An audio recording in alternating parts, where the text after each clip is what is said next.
नसू एक औरत नुमा आदमी था, बारीक आवाज़, बगैर दाढ़ी और नाजुक अंदाम मर्द। वो अपनी ज़ाहिरी शक्ल सूरत से फ़ायदा उठाते हुए ज़नाना हमाम में औरतों का मिजाज करता और मैल उतारता था।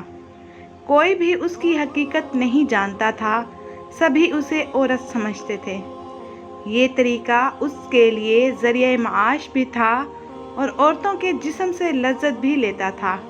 कई बार ज़मीर के मलामत करने पर उसने उस काम से तौबा भी कर ली, लेकिन हमेशा तौबा तोड़ देता। एक दिन बादशाह की बेटी हमाम गई। हमाम और मिसाज करने के बाद पता चला कि उसका मोती या हीरा खो गया है। बादशाह की बेटी ने हुक्म दिया कि सबकी तलाशी ली जाए। सबकी तलाशी ली गई, मगर हीरा नहीं मिला। नसू रुसवाई के डर से एक जगह छुप गया। जब उसने देखा कि शहजादी की कनीज़ें उसे ढूंढ रही हैं, तो सच्चे दिल से खुदा को पुकारा और खुदा की बारगाह में दिल से तौबा की और वादा किया कि आइंदा कभी भी ये काम नहीं करेगा। मेरी लाज रख ले मौला। दुआ मांग ही रहा था कि अचानक बाहर से आवाज़ सुनाई दी कि नसूह को छोड़ दो, हीरा मिल गया है। नसूह नम आँखों से शहजादी से रुखसत लेकर घर आ गया। नसूह ने कुदरत का करिश्मा देख लिया था और हमेशा हमेशा के लिए इस काम से तौबा कर ली। कई दिनों से हमाम ना जाने पर एक दिन शहजादी ने बुलावा भेजा कि हमाम आकर मेरा मिसाज करे, लेकिन नसू ने बहाना बनाया कि मेरे हाथ में दर्द है, मैं मसाज नहीं कर सकता हूँ। नसू ने देखा कि इस शहर में उसके लिए रहना मुनासिब नहीं है। सभी औरतें उसको चाहती हैं और उसके हाथ से मसाज लेना पसंद करती हैं। जितना भी गलत तरीके से माल कमाया था, सब गरीबों में बांट दिया और शहर से निकलकर कई मील दूर एक पहाड़ी पर डेरा डालकर अल्लाह की इबादत में मशगूल हो गया। एक दिन उसकी नज़र एक भैंस पर पड़ी जो उसके करीब घास चर रही थी। उसने सोचा कि ये किसी चरावा से भागकर यहाँ आ गई है। जब तक इसका मालिक ना आ जाए तब तक मैं इसकी देखभाल कर लेता हूँ, लिहाजा इसकी देखभाल करने लगा। कुछ दिन बाद एक तिजारती काफिला रास्ता भूलकर इधर आ गया, जो सारे प्यास की शिद्दत से नढाल थे। उन्होंने नसू से पानी मांगा।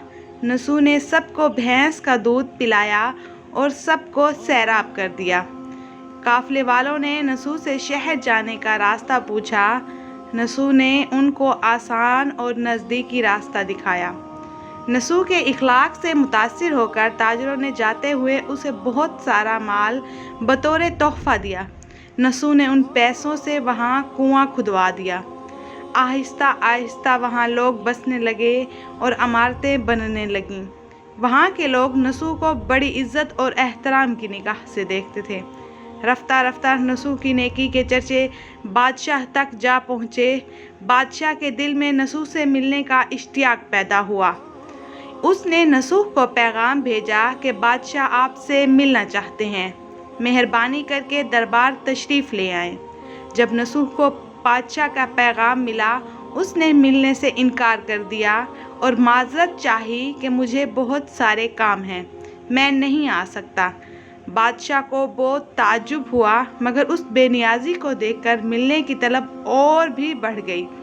जब बादशाह ने कहा कि अगर नसू नहीं आ सकते तो हम खुद उसके पास जाएंगे। जब बादशाह नसूह के इलाके में दाखिल हुआ, खुदा की तरफ से मालिकुल मौत को हुक्म हुआ कि बादशाह की रूह कब्ज़ कर ले।